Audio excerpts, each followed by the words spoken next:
Dictadura y transición a la democracia, Croacia, por Nicolás Adrián Camargo Alba. Índice. Primero vamos a abordar el contexto histórico.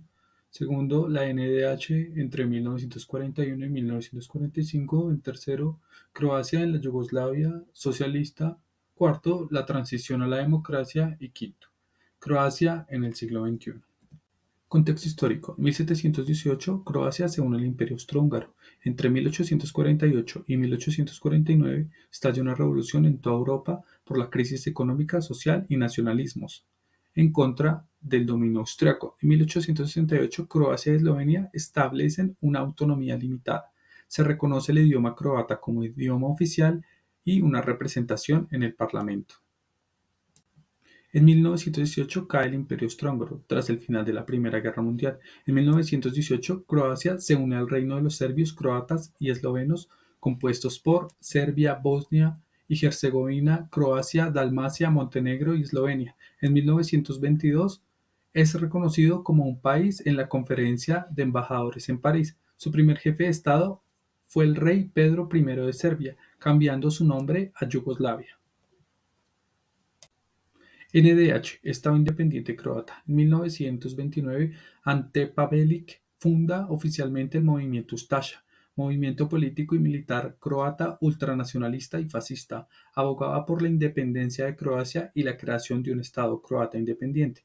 En 1941 ocurre la invasión a Yugoslavia por parte de la Alemania nazi. Toma el poder la Ustaša, proclamando el Estado independiente de la Croacia NDH, siendo un Estado títere del Eje colaborando con Alemania e Italia. En 1941, tras la toma del poder de Pavelić, comienzan las deportaciones masivas y asesinatos de serbios y judíos, como parte de las políticas de limpieza étnica. En 1942 se establecen campos de concentración y exterminio, siendo más de 5 en todo el país, por ejemplo, Jasenovac siendo el más grande y notorio, donde los prisioneros eran sometidos a trabajos forzados, agotadores, malnutrición y tortura. El 28 de junio de 1941 ocurre el incidente de Godovac. Rebeldes serbios llevan un ataque contra el NDH, marcando el inicio de la resistencia. En 1943 y 1944, las fuerzas de resistencia partisanas lideradas por Josip Broz Tito luchan contra las autoridades del NDH y las fuerzas del Eje en Croacia y en toda Yugoslavia. El 8 de mayo de 1945, el NDH colapsa con la derrota de las potencias del Eje en Europa. Las fuerzas partisanas yugoslavas, junto con los aliados occidentales, liberan la Croacia y el resto de Yugoslavia del control nazi. Tras la caída del NDH, muchos de sus líderes, incluido Ante Pavelić, huyeron y se refugiaron en el extranjero. Otros fueron capturados y juzgados por crímenes de guerra. En 1945, tras la derrota del Eje en la Segunda Guerra Mundial, Croacia se quedó bajo el control del gobierno de Tito y el Partido Comunista de la Yugoslavia. En 1946 se celebra un referéndum en el que se decide la forma de gobierno para Yugoslavia, donde la mayoría de los croatas votan a favor de una república socialista dentro de la Yugoslavia.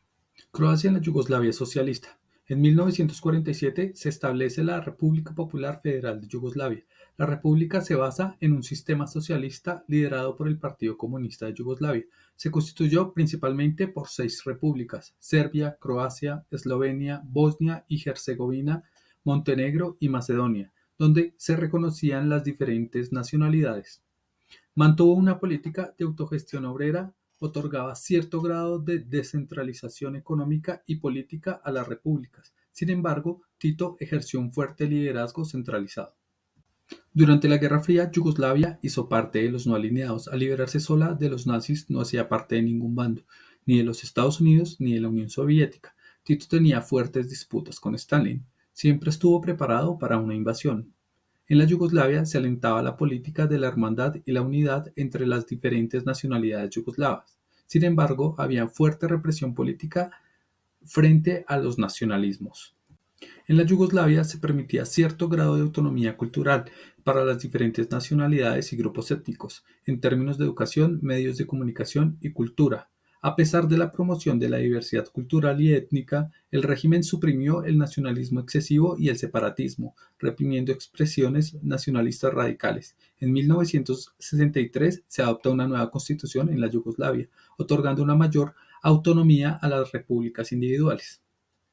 En 1971 se producen protestas nacionalistas croatas en Croacia, exigiendo una mayor autonomía y derechos. Estas protestas son reprimidas por el gobierno central. El 4 de mayo de 1980 muere Josip Broz Tito. Entre 1980 y 1981, esto enfrenta una crisis política y económica. La muerte de Tito deja un vacío de poder y aumentaron las tensiones internas. En 1981 se producen disturbios y protestas en Kosovo, provincia autónoma de Serbia con una población mayoritariamente albanesa, debido a tensiones étnicas y económicas. En 1987, Slobodan Milosevic, político serbio, asume el cargo de presidente de la Liga de Comunistas de Serbia y comienza a promover un nacionalismo serbio agresivo. En 1989 y 1990, las tensiones entre las repúblicas yugoslavas aumentan. Eslovenia y Croacia empiezan a demandar mayor autonomía, una eventual independencia. El 25 de junio de 1991, Croacia y Eslovenia declaran su independencia, lo que marca el inicio de la desintegración del país. Transición a la democracia. En 1991 estalla la Guerra de Independencia de Croacia, conflictos armados entre las fuerzas croatas y las fuerzas yugoslavas, así como los serbios étnicos que apoyaban el gobierno central de Belgrado. En 1992, la comunidad internacional reconoce la independencia de Croacia, pero el país sigue enfrentando conflictos armados en las regiones de Krajina y Eslovenia Oriental. En 1992, Croacia logra una serie de victorias militares importantes, incluida la liberación de Eslovenia Occidental en mayo y la recuperación de Dubrovnik en octubre. El 15 de enero de 1992 se celebra la primera reunión del Parlamento croata, después de las elecciones multipartidistas de 1990, estableciendo formalmente un gobierno democrático en el país. El 7 de febrero de 1992 se establece la Asamblea Constituyente de la República de Croacia, trabajando en la redacción de una nueva constitución democrática. El 22 de diciembre de 1992 se adopta una nueva Constitución de la República de Croacia, estableciendo un sistema democrático multipartidista, garantizando los derechos humanos y establece la separación de poderes. En 1995, la Operación Tormenta, una ofensiva militar croata, operación exitosa en el retomar el control de la región de Krajina, marca un punto de inflexión en la guerra. El 1 de noviembre de 1995 se firma el Acuerdo de Dayton, poniendo fin a la guerra en Bosnia y Herzegovina, estableciendo un marco para la paz en la región. En 1996, Croacia celebra sus primeras elecciones presidenciales y parlamentarias, marcando una consolidación del sistema democrático en el país. Franjo Tuđman es elegido como presidente. En 1997, el gobierno de Croacia adopta una serie de reformas económicas y políticas para promover la liberalización económica y posteriormente la integración europea. En 1999, Croacia presenta su solicitud de membresía en la Unión Europea, marcando un importante paso en su proceso de integración europea. En el año 2000, Franjo Tuđman fallece el 10 de diciembre de 1999. Stjepan Mesić, un candidato de oposición, es elegido como presidente de Croacia, caracterizado por una mayor apertura democrática. En el año 2000, el gobierno de Mesić inicia una serie de reformas políticas y económicas, con el objetivo de fortalecer las instituciones democráticas, combatir la corrupción y promover el desarrollo económico. En el año 2000, Croacia adopta una nueva constitución, donde establece la separación de poderes y fortalece el Estado de Derecho en el país. Croacia en el siglo XXI. En 2003, Croacia presenta formalmente su solicitud de adhesión a la Unión Europea. En 2005, inician oficialmente estas negociaciones. Para 2009, la crisis financiera mundial afecta a la economía croata, provocando una recesión y aumentando las tasas de desempleo. Para 2010, se implementan reformas estructurales, incluyendo medidas para modernizar el sector empresarial. además de la inversión en el turismo. En 2011, Croacia cierra con éxito las negociaciones de adhesión con la Unión Europea. En diciembre de 2011, Croacia firma el Tratado de Adhesión a la Unión Europea en Bruselas. El 22 de enero de 2012 se celebra un referéndum en Croacia sobre la adhesión a la Unión Europea, teniendo éxito. El 1 de julio de 2013, Croacia se convierte oficialmente en Estado miembro de la Unión Europea.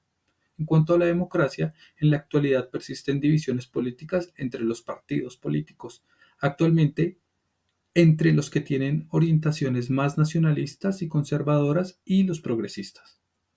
En cuanto a la política internacional, existen tensiones políticas con Serbia, especialmente en torno a la cuestión de justicia y reconciliación por crímenes de guerra. En cuanto a Bosnia, existen tensiones entre la población croata y Bosnia dentro de la Bosnia y Herzegovina. En cuanto a Eslovenia, la disputa territorial en torno a la delimitación de la frontera marítima en el Golfo de Pirán, llevando a litigios internacionales, estancamiento de las relaciones bilaterales en ocasiones, y con la Unión Europea, especialmente temas como el Estado de Derecho y la corrupción, además de la gestión de la crisis migratoria por parte de Croacia. Muchas gracias.